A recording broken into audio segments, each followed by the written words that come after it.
What if you had to pretend you're moving to another country just to escape your girlfriend? Sounds crazy, right? Well, that's exactly what happens in one of the funniest moments from Friends. Scene setup. So here's the situation. Chandler has just gotten out of a serious relationship, and Janice, his on-again, off-again girlfriend, is back again, stronger than ever. But there's one big problem.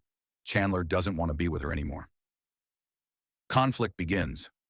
Janice thinks their reunion is fate. She's emotional, intense, and fully committed. But Chandler, he feels like everything is moving way too fast. So instead of having an honest breakup, he comes up with the most ridiculous lie ever. The big lie, Yemen. Chandler tells Janice that his company is transferring him overseas. At first, she guesses all the romantic cities, Paris, London, Rome. But Chandler suddenly says, Yemen. And just like that, the lie begins. Escalation. Things get worse. Now here's where it gets hilarious. Janice doesn't back off. Instead, she becomes even more emotional and supportive. She insists on spending every last moment with him. She even goes to the airport with him. At this point, Chandler is trapped in his own lie. Airport scene, peak comedy. At the airport, Chandler tries to fake everything. He even attempts to get a fake ticket using a library card, but the plan completely fails. So what does he do next? He actually buys a real ticket to Yemen. Yes, a real one. Climax, the twist.